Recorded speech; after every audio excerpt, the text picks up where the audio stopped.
Hi అండి, welcome to our YouTube channel.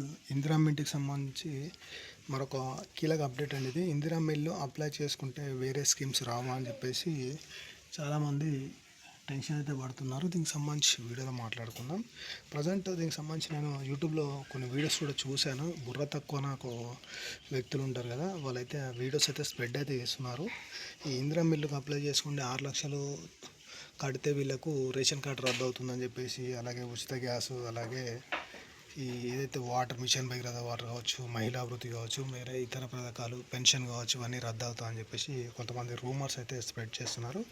Indiramma ఇంటికి సంబంధించి ఆల్రెడీ క్లియర్గా మంత్రి పొంగులేటి గారు కావచ్చు, అలాగే విపి గౌతమ్ గారు కావచ్చు, ఐఏఎస్ గారు ఆల్రెడీ చాలా స్పష్టమైన ఆదేశాలు అయితే జారీ చేశారు. ఎవరైతే బీపీఎల్కి సంబంధించి అంటే ఈ 2 లక్షల లోపు ఆదాయం ఉన్నవారు ఎవరైనా సరే ఈ స్కీమ్కి అయితే అర్హులు. వీళ్ళైతే అప్లై చేసుకోవచ్చు మీ సేవ ద్వారా, ఆధార్ కార్డు ద్వారా.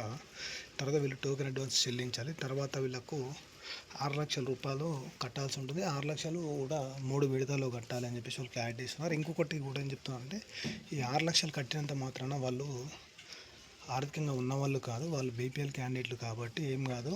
వాళ్ళు లోన్ తీసుకొని కడతారా, లేదంటే గోల్డ్ లోనా, లేకపోతే సంథింగ్ వాళ్ళు ఏదో ఒక లోను తీసుకొని అయితే వాళ్ళు కడతారు. కాబట్టి వాళ్ళు ఒకేసారి కట్టినంత మాత్రాన వాళ్ళకు ఆల్రెడీ ఆర్థికంగా ఉన్నవాళ్ళు కాదు. దాని గురించి ఇతర పథకాలు రద్దు అవుతాయనేది మాత్రం అవాస్తవం అని చెప్పేసి బీపీ గౌతమ్ గారు, అలాగే మంత్రి పొంగులేటి గారు చాలా స్పష్టంగా ఆదేశాలు చేశారు. అలాగే ఎవరైతే ఫేక్ న్యూస్ స్ప్రెడ్ చేస్తున్నారో వాళ్ళపైన చర్యలు కూడా తీసుకుంటామని చెప్పేసి చెప్పడం అయితే జరిగింది. మీరు ఎవరైతే సరే L2లో ఉన్న వాళ్ళు, అప్లై చేసుకున్న వాళ్ళు అనుకుంటున్నారు, అప్లై చేయాలనుకుంటున్నారు, అందరూ అప్లై చేసుకోండి. కాన్సెన్సీకి 500 చొప్పున ఇల్లు నిర్మించి లక్కీ డ్రా ద్వారా మీకైతే కేటాయిస్తారు. ఇల్లు వచ్చిన వాళ్ళు మాత్రం 6 లక్షల రూపాయలు కట్టాల్సి ఉంటుంది. రాని వాళ్ళకు మళ్ళీ టోకెన్ అడ్వాన్స్ కూడా రీఫండ్ అయితే అవుతుంది. ఇది ప్రజెంట్ ఇందిరమ్మ ఇల్లుకి సంబంధించి మాత్రమే. ఇంకా మీకు ఏమైనా డౌట్స్ ఉన్నా కామెంట్ సెక్షన్లో కామెంట్ చేయండి. Thank for watching our YouTube channel.